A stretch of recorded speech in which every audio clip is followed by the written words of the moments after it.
PCB did not have to pay a penny. This point that you have three different structures right now trying to run cricket in Pakistan. Now there are accusations that Yes. they're preparing half-baked pitches for their own advantage.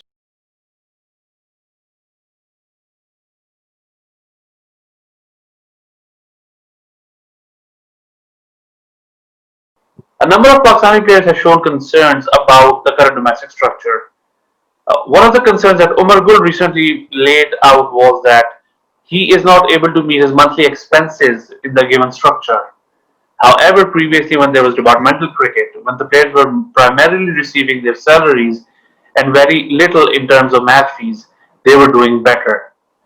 Let's have a discussion about this topic with our guest expert today, Aurangzeb Jamshed, who also has his own YouTube channel by the name of Cricket Pavilion.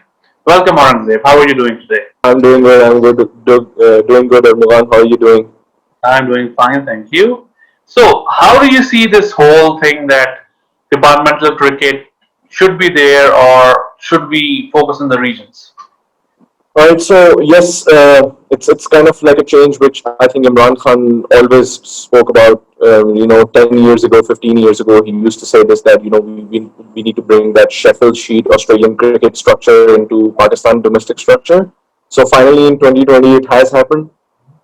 With that change, obviously the status quo, it has been changed.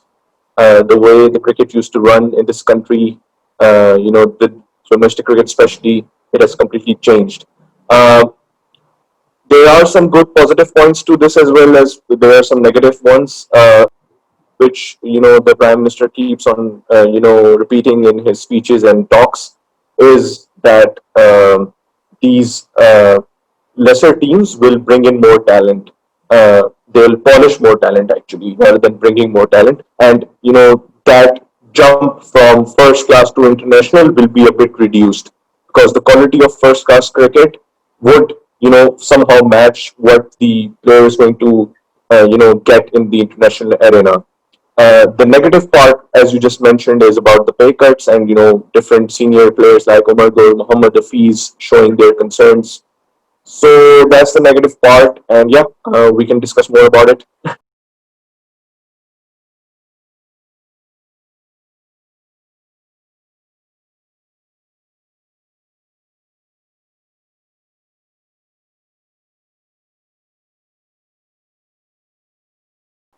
I think the idea was right, but if you follow the Australian model, there are a couple of lacunas in here.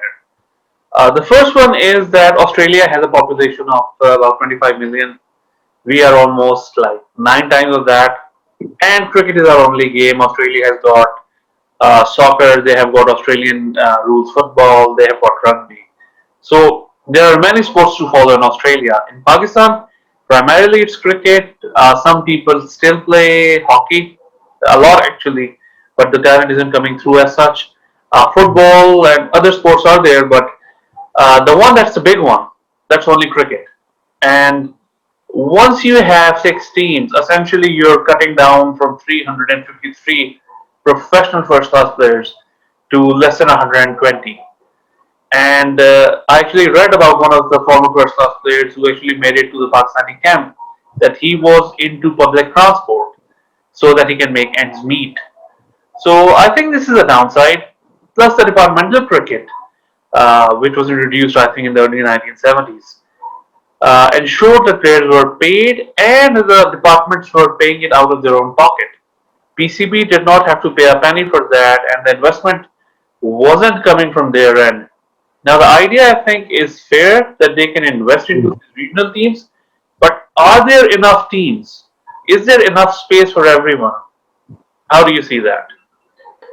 Okay, so when I was watching domestic cricket in the previous era, when Najam Sethi or even Shahryar Khan they were at helm of affairs, it used to feel really odd in a big first class match. SNGPL is playing Punjab.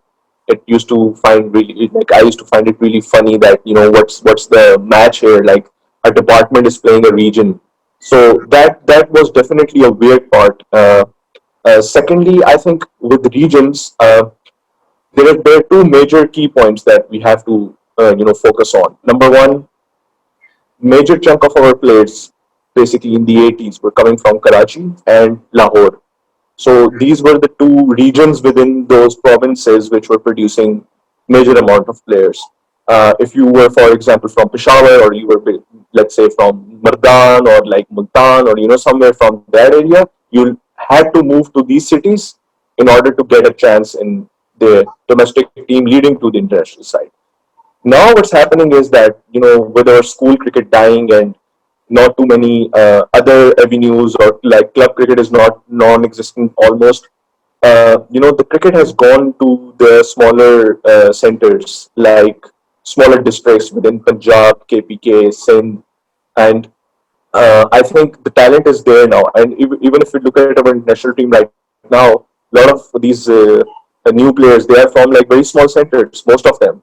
So in order to bring that talent even further upwards, and in order to polish that talent even more, I think investing in regions is probably the right way.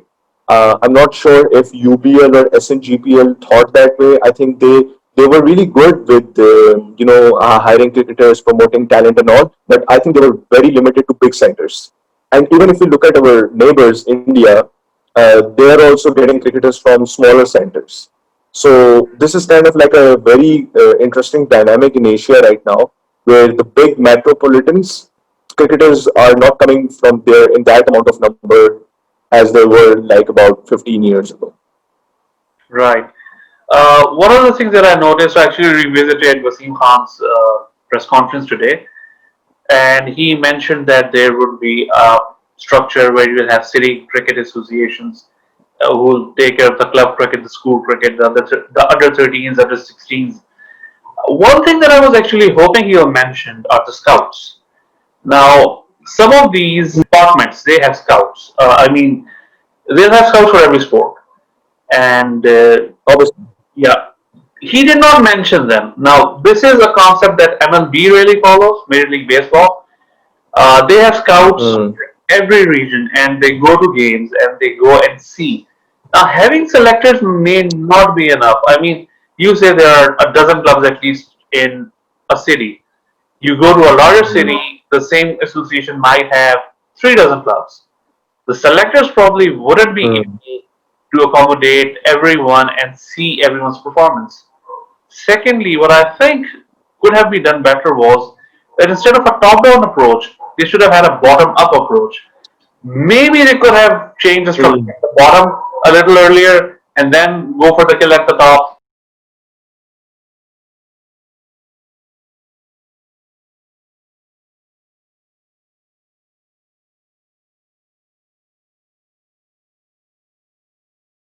I, I remember Wasim Khan giving some presentation last year. I think, yeah, it was about the domestic cricket, where he was like completely That's what explaining I to the was media how it's going to work.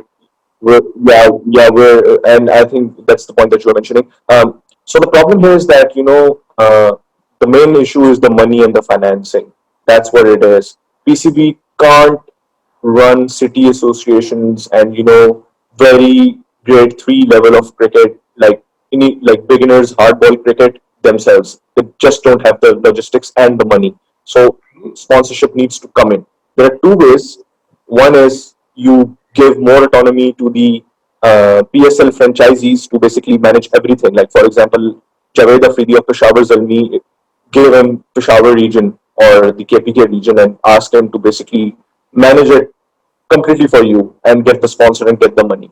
But then the downside of it is that because they are too much driven by money and T20, your test cricket and first class cricket talent might suffer. The other way to go about it is to basically bring in money, bring in sponsorship, and bring in interest in by basically having these city tournaments and all these tournaments on a very confined basis. Like I've heard this all the time.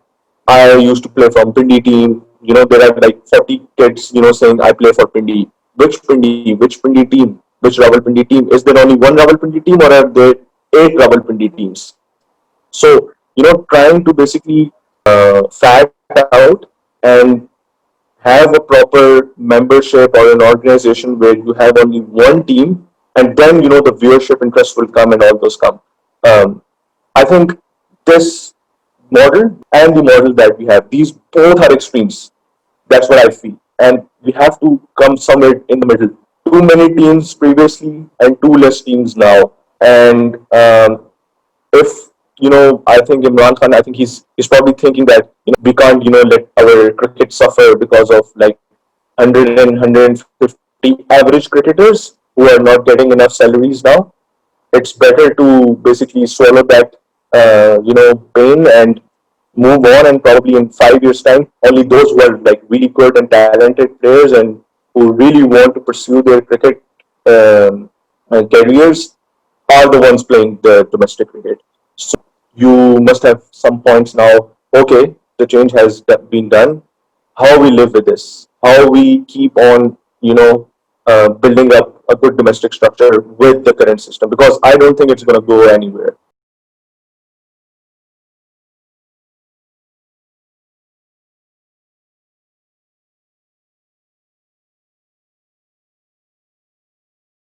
Um, I think one of the things that could have been done better when they introduced this was injecting young blood and using the older players intelligently.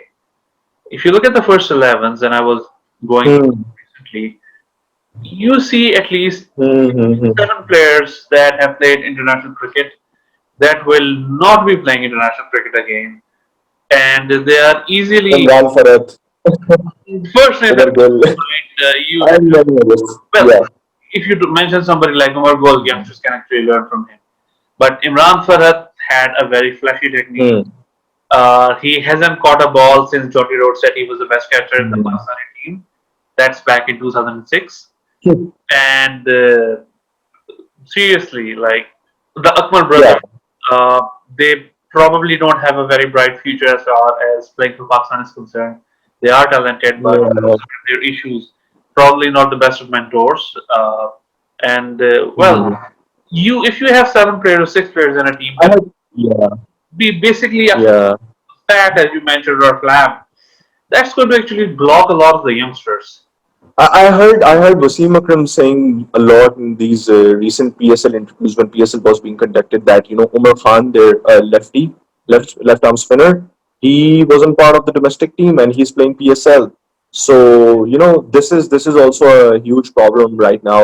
Okay, don't play him first class, but at least play him the National T20 Cup, because he's going to be representing, like, what is the use of a player like, for example, a Fushdil Shah, who performs really well in the National T20 Cup, doesn't get too many chances in the PSL, but performs really well in the National T20 Cup, and he comes into the team. And you compare a Haider Ali, who performs really well in the PSL, hasn't had any opportunities in the National T20 Cup yet. So your players are coming from the National T20 Cup and the PSL.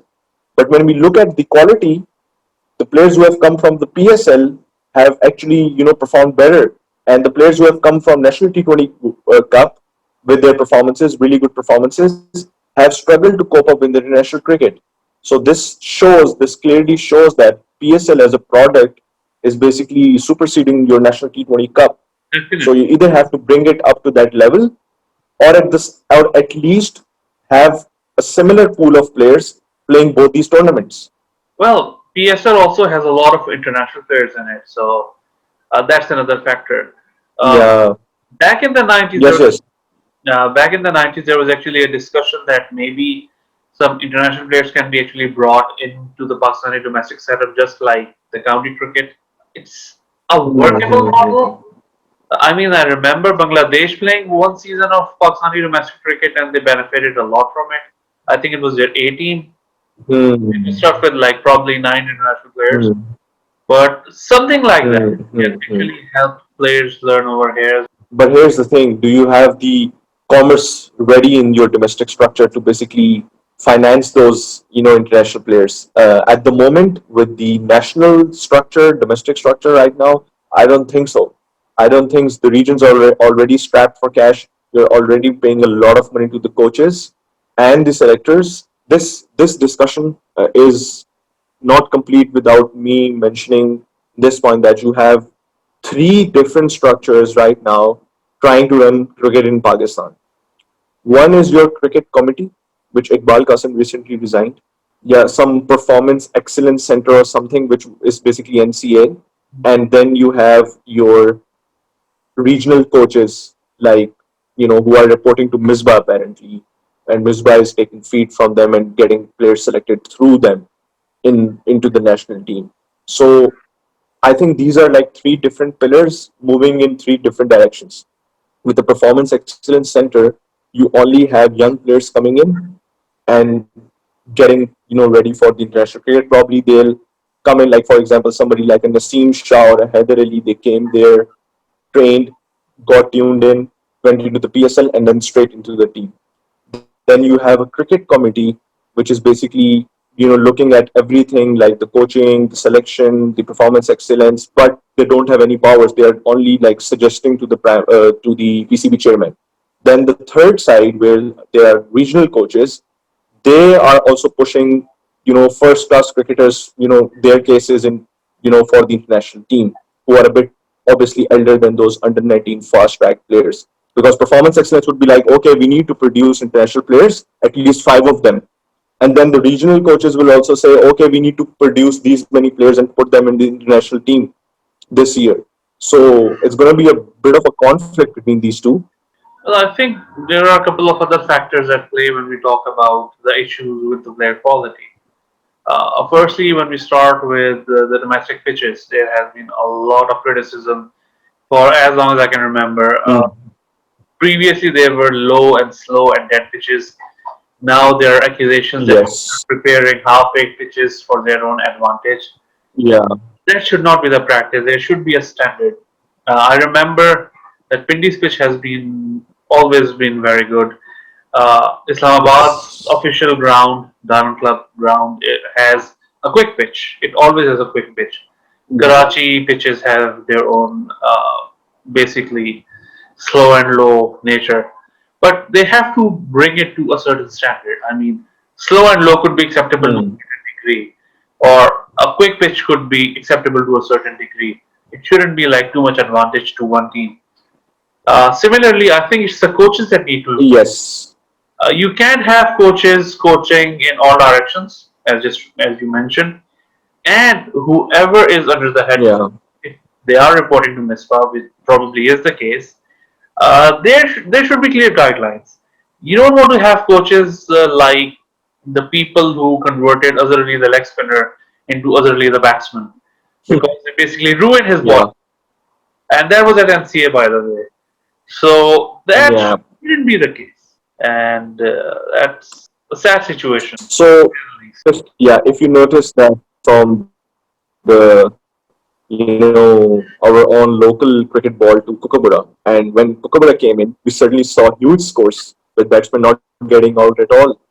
So that's a very good change that PCB have made. I will commend them for that, because these bowlers who are used to getting five fours, like, as a piece of cake, suddenly came on Kookaburra, which they are going to be bowling in international cricket on 90% of the occasions. They were struggling.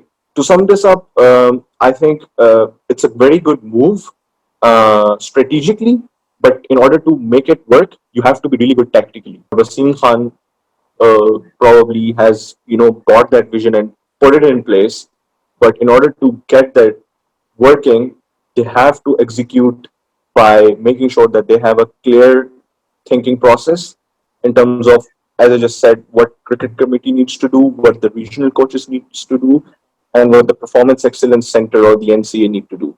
After that, I hope they stop, bringing in too many coaches, because I think too many coaches are never the best solution.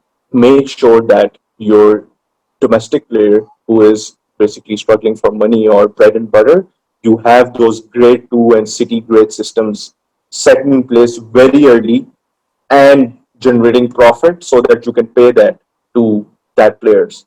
So if you combine all these things, I think with how the cricket is shaping up in Pakistan, um, we can't predict. I at least can't predict right now what's going to be the end result. I hope for the best, but at the same time, um, I really hope that our players understand this model as well, that okay, they have to be really, really good. What has happened in the past has happened in the past now, and probably you are not going to get these departments, coming into back you.